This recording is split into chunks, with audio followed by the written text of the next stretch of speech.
Major John Madden sitting in front of the Palace of Governors in Mexico, doing one of my favorite activities. I call it the Fool on the Hill, sitting and watching the world go by. And it's always been endlessly fascinating to me in the town of Asheville, North Carolina, where I lived for 16 years. Funky, hip, progressive town with lots of artists and buskers. I call it the busking capital of the U.S. The people watching was really fun, but it's always better in Mexico. So many things for me are better in Mexico, and watching the world go by is really fun. It's Good Friday here. I translated it earlier to a wonderful guy, Emmanuel, who works in the Department of Tourism inside the Palace of Governors here. I translated it as Viernes Bueno. That's literally Good Friday. I bet they've got a different name for it here. But it's an amazingly Christian country. It's I don't think it's a national holiday. I don't think legally they would. They do not call themselves a Christian country. Trump and his people are trying to brand the U.S. as a Christian country, which it's not. It's way more pluralistic, but they don't like the pluralism of America.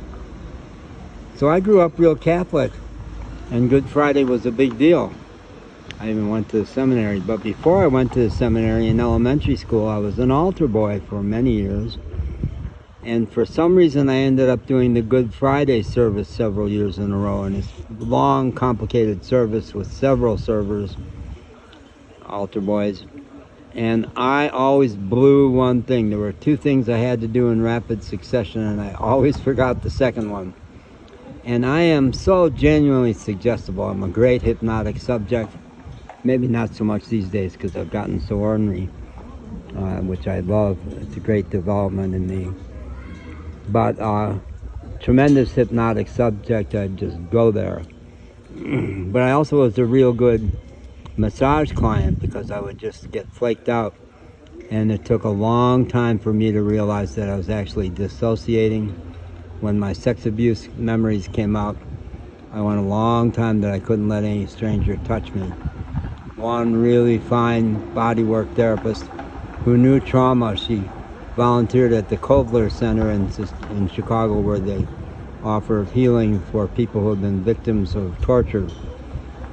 And she worked so sensitively with me, but it took 10 sessions for me to let her lay a hand on me, because I'd start to leave my body, what I learned to do when I was sex abused. But so suggestible. Good Friday in my life for a lot of years, I thought, you know, in Catholic lore, Christian lore, this is the day that Christ was killed, strung up on the cross. I don't know why they would call it Good Friday. I guess he was doing expiation for our sins. It's where we got liberated from our sins. Big sin thing, Catholicism, which I am not anymore. I don't believe in it. We make mistakes, but I don't believe in guilt. I don't believe in regrets. I don't have any regrets.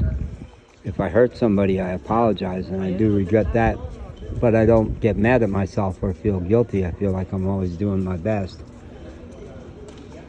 So in Mexico, I like to say that the Pentecostals have the energy behind them. They've got the wind behind their sails. Catholic Church still very solemn, and gorgeous cathedral down the way there of St. Michael the Archangel, one of the most beautiful churches in Mexico. I've made a bunch of videos of it. But the Pentecostals are great. They've got much more spirit. They don't have solemn services. Some of the best ones are hooting and hollering and great music. It's great dancing. There was one in El Diamante. I'd stay outside and dance. And much more free approach to spirituality. In El Diamante, I told a Pentecostal minister that I'm not really a Jesus guy. Jesus is not my primary teacher. I still love him, but I've had other teachers as an adult that have influenced me more. And her response was, great, doesn't matter what you call yourself. Love of God is all that counts. And boy, the people of Mexico have love of God down to an art. Check out the old Volkswagen. Love those. Yeah, when you ask people in Mexico, how are you? At least these parts of Mexico and the east of Mexico, the standard answer is, muy bien, gracias a Dios. They give credit to God. They always are looking for, they say gracias an awful lot in Mexico, and they say sí, yes, in Mexico an awful lot.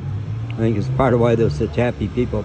There's lots of reasons why they're such happy people, but love of God is one of them. Catholics, I have a whole lot of videos that I title The Catholic Church, the most oppressive force in the modern world, and I think it has been, since almost the inception. In the Middle Ages, apparently there are a whole lot of people, even priests, who ignored the dictums of the Catholic Church, anti-fun, anti-sex, so anti-sex. I think it's still the official Catholic Church teaching that even married couples are only allowed to have sex for the purpose of procreating, and even then, if they have too much pleasure, it's a sin. And there's all kinds of coaching about what to do so that you don't get too aroused. How crazy. Sexuality is one of the great healing forces in the world. I'm clear on that. So I'm not a big Catholic Church guy. In Louisville, Kentucky, it was so clear that the Catholics were not Christian at all. They were defenders of the old guard in the South. And that's true a lot of places. Now, the current pontiff is a really good guy, shaking things up, certainly shaking up a whole lot of people in the Vatican. And I understand he's pretty sick now, so I bet they will pull the troops together and come up with some bozo to be the next pontiff.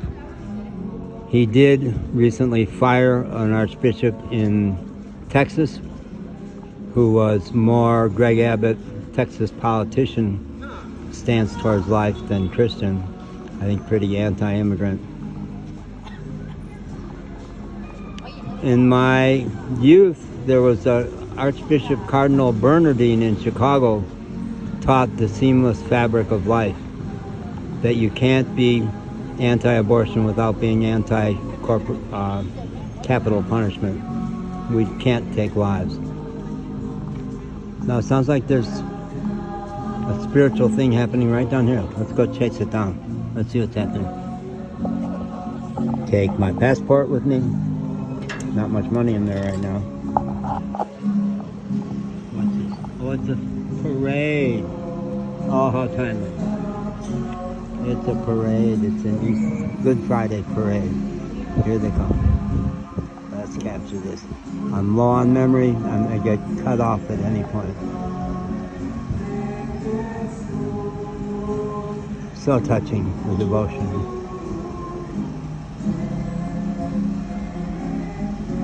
Most of the offices closed here. It's not a national holiday because Mexico doesn't claim to be a Christian country.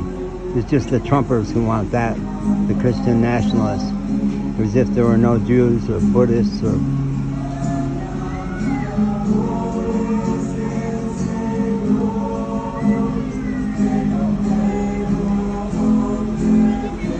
most of the people wandering, ignoring this.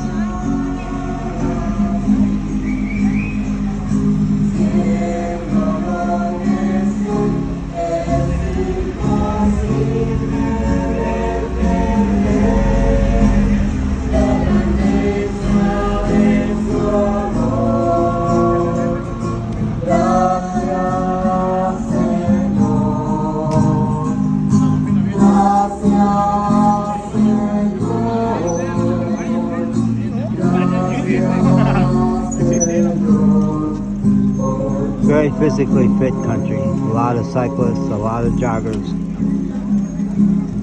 One thing most people don't know about Mexico.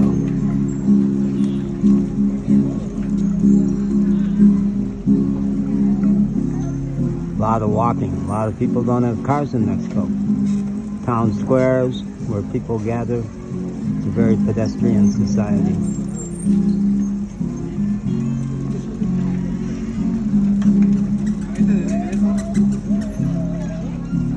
There's a lot of people.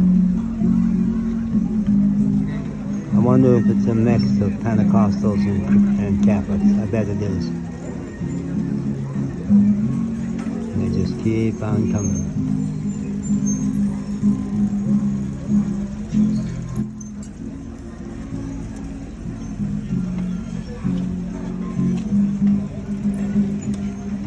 That guy's videotaping while he's riding his bike.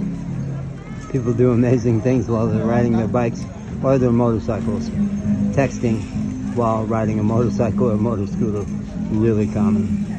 But they tend to be really skilled, and really skilled bike riders. In Boca del Rio, south of Veracruz, very affluent town, but the cyclists speed down that pedestrian walkway, and how they never hurt anybody. I've never seen an example of them hitting somebody. Well, gracias a Dios. From Orizaba, Magical Pueblo, Mexico.